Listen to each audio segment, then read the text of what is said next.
Pada video kali ini saya bersama dengan Mas Miftah sebagai narasumber pada podcast kali ini, enggak sih, obrolan santai kali ini. Jadi sini, bentar, sehat Mas Miftah? Alhamdulillah. Oh, alhamdulillah. Tadi jam berapa dari kos ke sini? Jam berapa tadi? Jam 12-an. Jam 12. Oh, jadi kita take video ini malam ya guys. Jadi pada video kali ini kita akan membahas landasan-landasan dasar untuk landasan dasar pada agama Islam, landasan hukum dasar pada agama Islam. Nah, mungkin agar tidak berlama-lama ya, agar durasi videonya tidak lama banget, langsung aja ke pertanyaannya. Mas Miftah, pertanyaan yang pertama, dalam Islam itu ada berapa sih dasar landasan untuk hukumnya? Baik, Rabbi shrah li sadri wa yassir li amri wahlul 'uqdatam min lisani yafqahu qawli. Amin. Dalam agama Islam itu ada beberapa sumber hukum dan saya ambil yang utama saja. Ini yang paling utama ada 4: Al-Quran, terus hadis, terus ijma dan qiyas. Nah, mungkin dari 4 itu bisa dijelaskan satu persatu. Al-Quran itu ialah kalamullah, yakni firman Allah yang langsung Allah turunkan kepada Nabi kita, Nabi Muhammad SAW. Dan hadis itu ialah perkataan, perbuatan atau persetujuan yang langsung dari Nabi Muhammad itu sendiri. Dan ijma ialah kesepakatan ulama dalam menentukan perkara-perkara yang mana perkara tersebut tidak terjelaskan atau tersebut dalam Al-Quran maupun hadis. Dan yang terakhir ialah qiyas. Nah, qiyas ini ialah menalarkan sesuatu yang mana sesuatu tersebut itu misal tak ada penjelasan secara spesifik dalam Al-Quran atau hadis. Nah, itu misal ada perkara yang baru. Apa ya contohnya ya? Kayak peminjaman. Ini jadi qiyas itu kayak menalarkan sesuatu yang baru dengan bukan sesuatu sih, kayak perkara yang dipertanyakan dalam suatu hal dengan perkara yang sudah ada hukumnya. Begini tuh. Itu masuk ke pertanyaan kedua nih. Dari 4 sumber yang Mas Miftah sebutkan tadi, apa sih sumber yang paling penting? Sumber yang paling penting ya nggak diragukan lagi. Dzalikal kitabul la raiba fih, itulah kitab, yakni yang kita maksud itu Al-Quran, la raiba fih, tak ada keraguan dalamnya. Yakni dari keempat sumber hukum dalam Islam yang tadi saya sebutkan, paling utama ini adalah Al-Quran. Kenapa? Karena ya ini sudah firman Allah, Tuhan alam semesta yang maha pengasih lagi maha penyayang, yang berkuasa terhadap segala-galanya. Dimana ketika sudah Tuhan, ya kalamnya sudah nggak bisa dibantah lagi, sudah maha benar, ya benar di atas segala-galanya. Jadi udah paten ya? Ya paten, nggak bisa diganggu. Nah, yang kedua ada hadis. Mengapa hadis? Karena ya hadis ini sudah langsung dari utusan Allah. Innamal bu'itsu liutammima makarimal akhlak.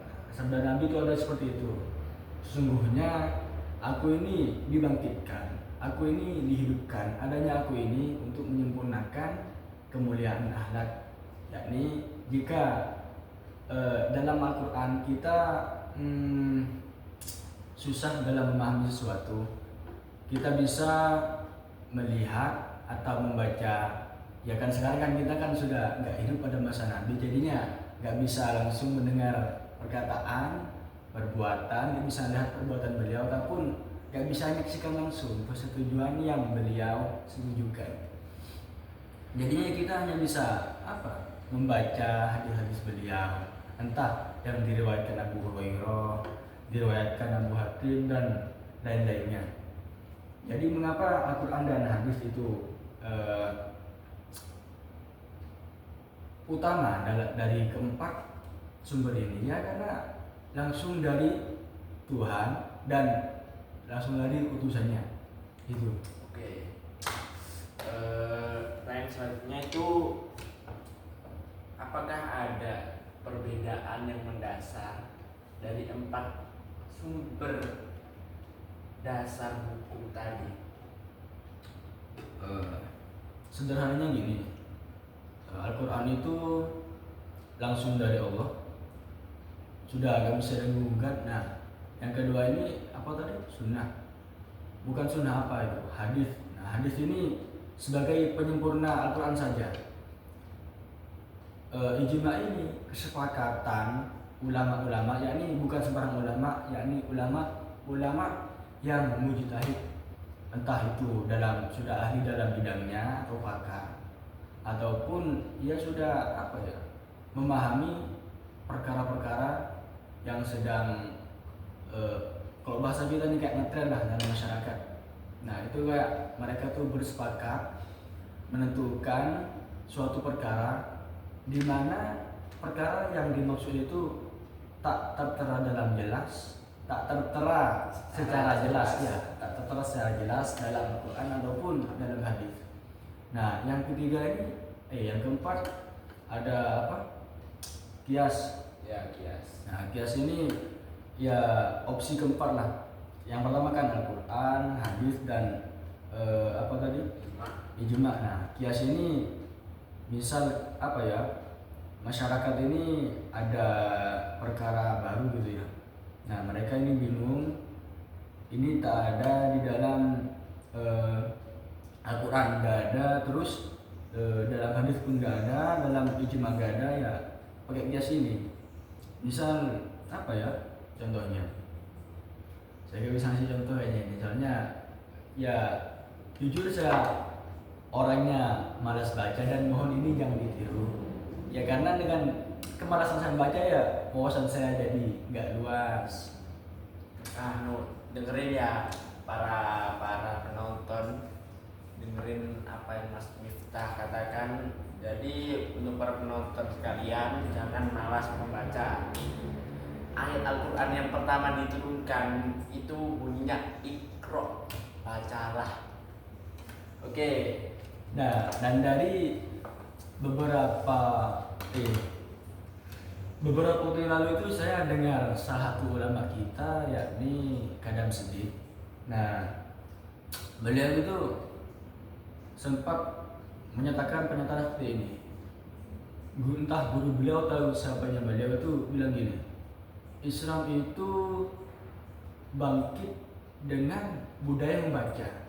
Jadi jangan mengharapkan agama Islam ini bangkit atau berkembang ketika budaya membaca tinggalkan. Jadi ya ini saya bukan menceramahi kalian semua, tapi saya lebih tepatnya nyindir diri saya pribadi dan mengajak kalian semua untuk sama-sama membudayakan kita untuk sering membaca. Jadi ini evaluasi untuk kita semua ya, untuk menanamkan pada diri kita semua, untuk menanamkan budaya membaca, apapun itu, bacalah. Oke, Mas Miftah, ambil lagi. Sudah. Berarti mungkin ini pertanyaan terakhir saya, yang mana ini mungkin spontan ketakutan ya dari anak saya. Nah, sekarang kan teknologi udah maju ya, dan di negara-negara barat itu sekarang produksi daging untuk konsumsi itu udah nggak menggunakan penyembelihan bagaimana yang Islam tetapkan. Masih mereka Indonesia. Nah, mungkin salah satu contohnya itu ada dengan metode penyetruman. Jadi menggunakan sengat listrik. Itu bagaimana? Kalau nggak salah seperti itu ya. Nah, itu bagaimana pendapat Ustaz? Nah, kan di Al-Quran itu kan ada ayat dalam surat Al-Maidah. A'udzubillahi minasyaitonirrajim. Hurrimat 'alaikumul maitatu wad-damu wa lahmul khinzir wa ma uhilla lighayrillahi bih wal munkhaniqatu wal mawqudatu wal mutaraddiyatu wan nafihatu wa ma akala as-sabu illa ma dakaitum. Ayat tersebut ya, dari potongan ayat tersebut kesimpulannya itu Allah mengharamkan kita ini manusia untuk memakan hewan. Sebelum hewan itu ada, kita tuh dilarang memakan bangkai, minum darah, dan hewan yang dimatikan. Apa ya bahasanya ya? Kalau bahasa saya itu kayak dibunuh, tapi ya dalam bahasa saya ini kayak dimatikan. Dalam konsumsi. Iya, secara apa? Tanpa disembelih. Tanpa disembelih, yakni dengan cara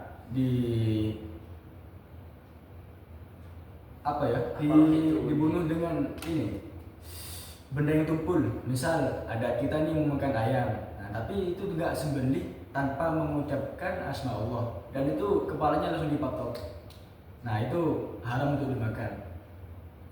Dan sesuatu yang ditandu dan juga hewan bekas, hewan yang sudah mati nih ya.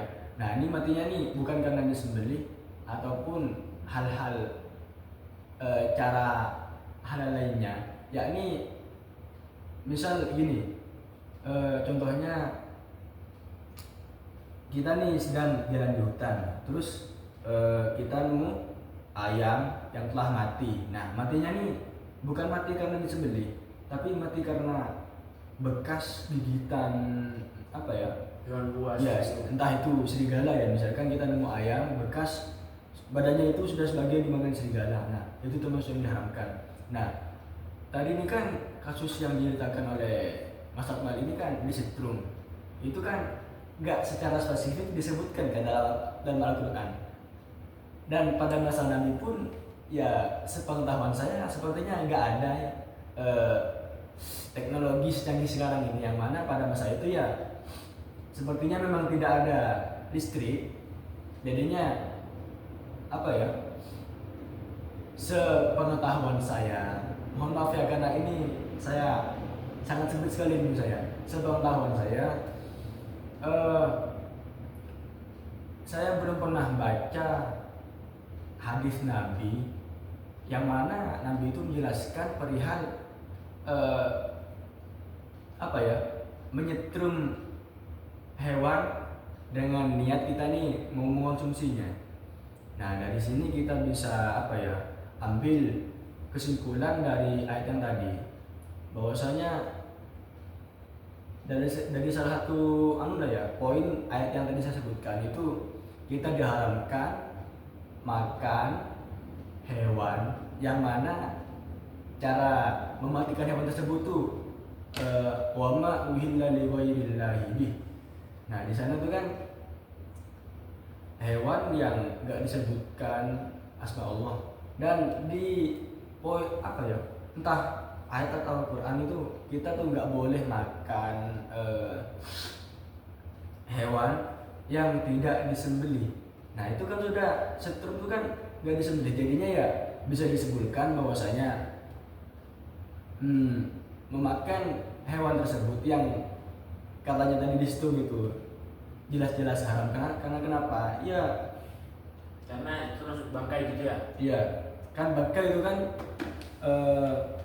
semua bangkai itu dilarang dimakan kecuali dua apa tuh? Ikan dan belalang ya. Oke, terima kasih untuk Mas Miftah, sangat jelas untuk penjelasannya. Semoga bermanfaat untuk kita dan juga bermanfaat untuk para penonton sekalian. Bila Taufik wal Hidayah, mungkin saya tutup ya. Assalamualaikum warahmatullahi wabarakatuh. Salam dulu Mas Miftah.